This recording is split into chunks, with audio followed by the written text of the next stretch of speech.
I found some really cool stuff at a flea market yesterday. So let's take a look at it.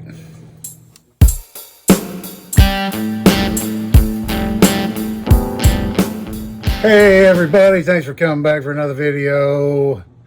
In this one here, I want to show you some stuff I picked up at a flea market yesterday. I've got tools, knives, all kinds of stuff. Actually, probably too much to show you in just one video.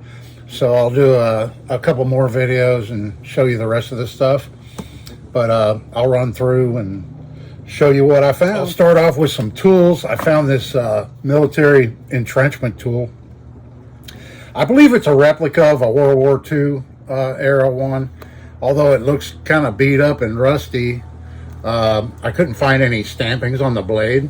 I'm not an expert on these, so I'm not really sure, but I just thought it was pretty cool, and so I grabbed it.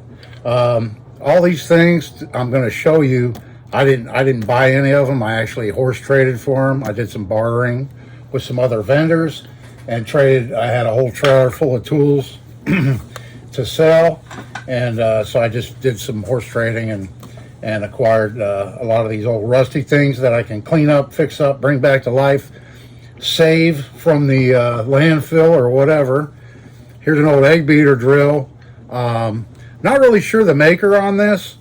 It is freed up, but it's very rusty and noisy, and I haven't even tried to open the chuck on it. It's pretty tight, but it'll work again. I'll bring it back to life. I have another one, a newer one that I actually, well, I say it's newer. It's probably from the 70s, but that I still use from time to time. It's a Stanley, and it has the wooden screw cap that stores the bits down inside. But I thought this would be a good cleanup project, so I grabbed that. I got an old draw knife here, missing a handle. It has not been taken care of. It's got a big chip in the blade right there on that side, and you kind of see it there. So I'm going to have to, unfortunately, remove quite a bit of metal to fix this. The only markings I can read on it is bluegrass.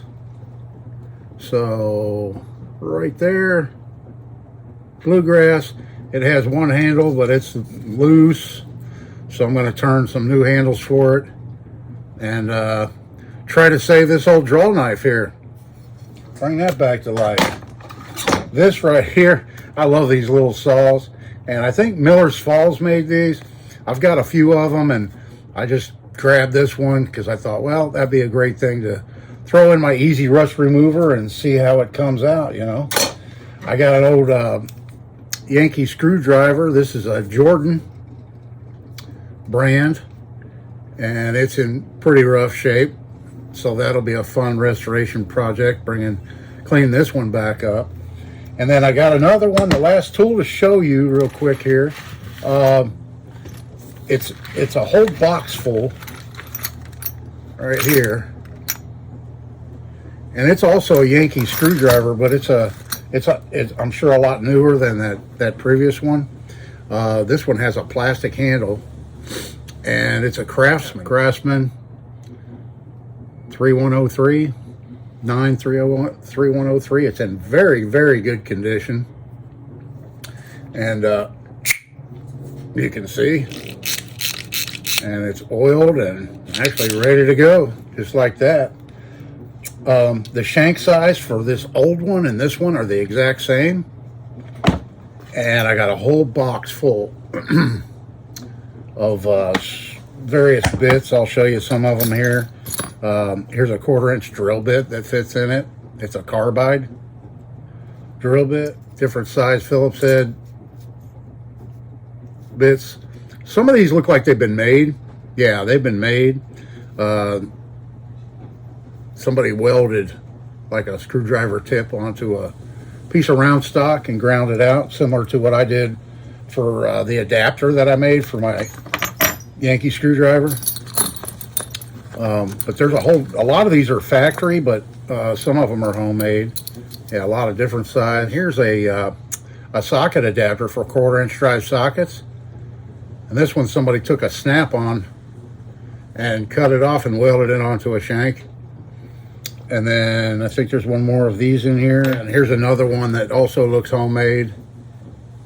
Somebody welded it on there. So I've got 2 of those.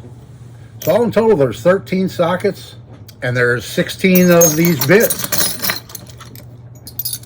16 bits, and so yeah, I'm planning on maybe making a tool roll for all these bits and one of my Yankee screwdrivers that fits all those bits. All right, and then moving along, let's see. I got some knives. I think I got 4 in total from one guy. And in the deal, he had an old bin just full of rusty old stuff.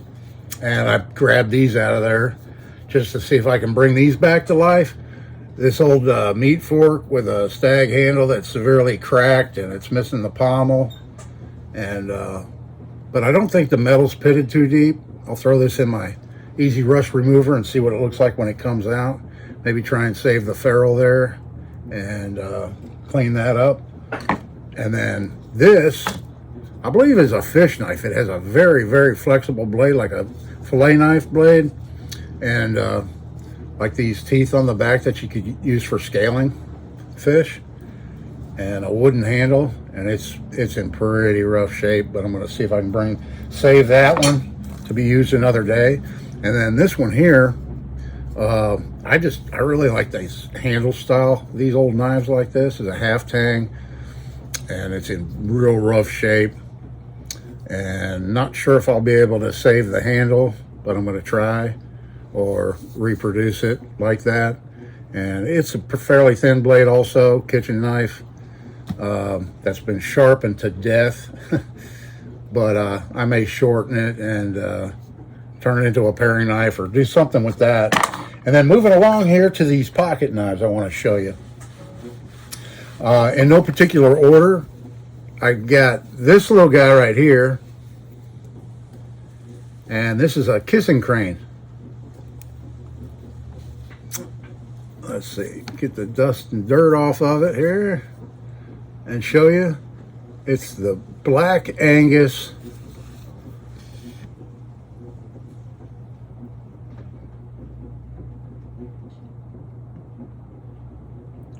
So this isn't a lockback. This is a slip joint knife.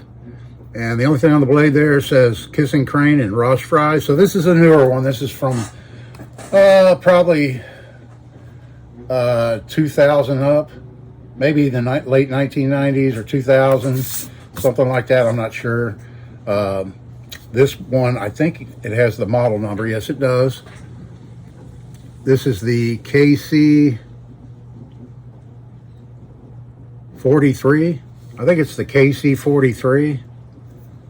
You can barely make it out right there.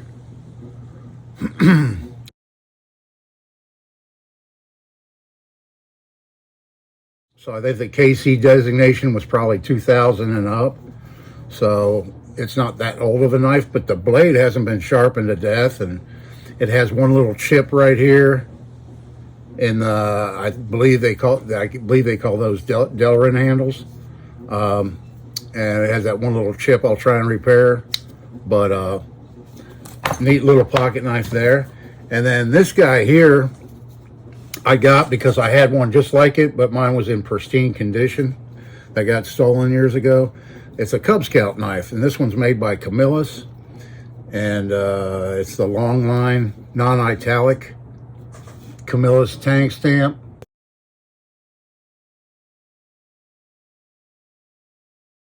So I'm guessing this one's probably from the 70s.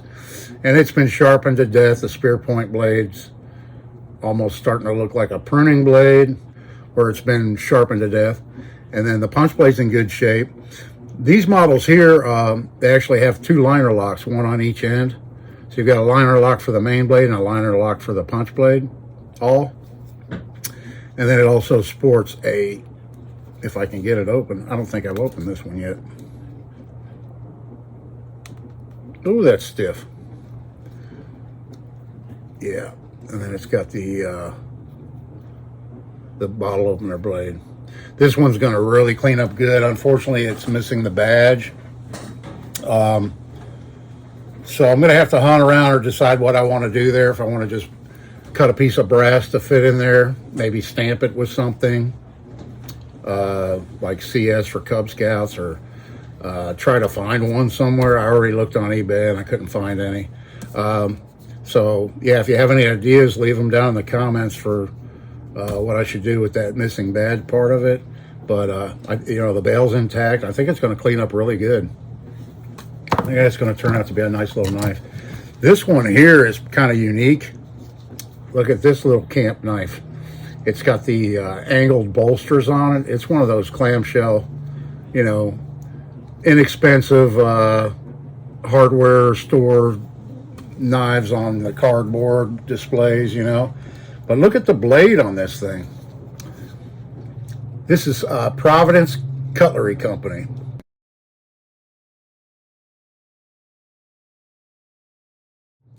And very similar to a colonial or an imperial knife. That was one of the three biggest, I believe, in Providence, Rhode Island. One of the three biggest manufacturers was Colonial, Imperial, and then the Providence Cutlery Company. And I think they were all related to each other. They were all brothers or something like that, if I have the history correct on that. But look at that blade. This thing's going to clean up like new. It's not, I don't think it's ever even been used. It's just been sitting around. And there's the second blade. It's a 2-blade model. And it's in fantastic shape. A little bit of corrosion here, but yeah, she's going to clean up like new. There's nothing on the badge. Doesn't say anything there. But yeah, cool little knife. Glad to have found that. This one here is a Japanese-made Sharp. I think it's a 300 model. It just says stainless Japan. It didn't have the leather pouch that it came with, so I'll make one for it.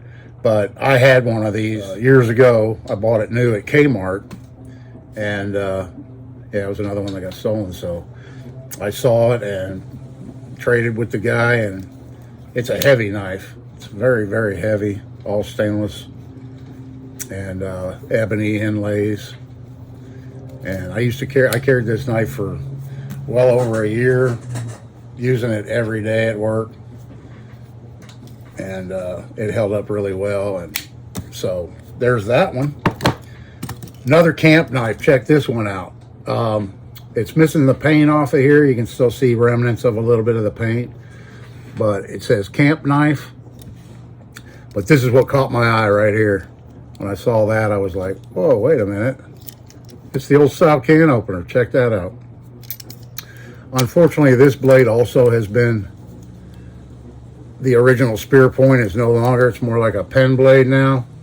And I haven't really cleaned it up. Let me check it out real quick here and see.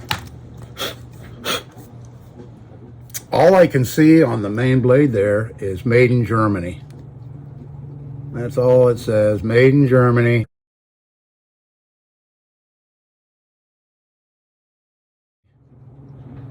On that main, what's left of the main blade.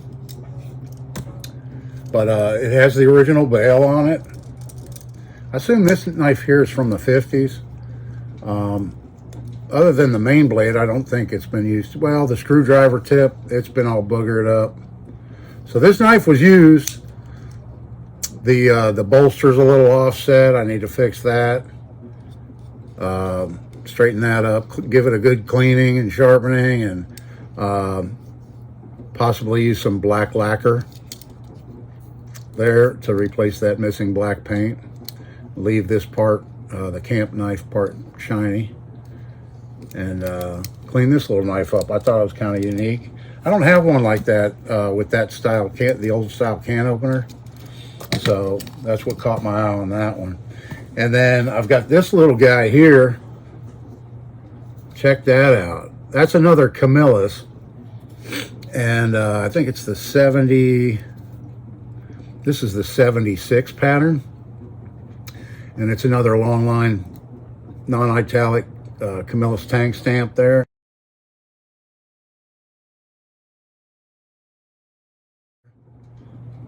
So this one too is probably from the late 60s, 60s, 70s, somewhere in that range. The clip point blades lost a little bit of its original profile, but still a lot of it there. I can clean, this thing's going to clean up like new. This is going to be a nice, it's a little 3-blade Stockman. It's got the pen blade, doesn't look like it's been really used or sharpened much. And then it also has here a spade blade, which isn't deeply pitted or corroded or anything like that. It looks like, I'm sure the bolsters are nickel silver, and then it has brass liners in it. There's a couple of superficial cracks in the jigged bone handles, but I'm not going to even mess with those. They're not really that bad. I'm just going to give it a good cleaning and a polishing and clean this little baby up. I think it's going to make a really nice little pocket knife to add to my collection. All right, everybody, so that's the some of the knives and tools that I picked up. I got a few other things to show you, and I'll have that in a video coming up real soon. Yeah, I got a camping stove. It's it's called a Caribou, made by U.S. Stove Company, and it's brand new. It was taken out of the box and put together, but never used, and it comes with a neat little carrying bag and stuff. So I'll probably do a video on that one coming up next or in the near future. So come on back for that one. I appreciate it. Thanks so much to all my subscribers and everybody watching. I hope everybody had a great Thanksgiving and everything's going great where you're at in your neck of the woods. And this is Dave. You know, see you in the next one.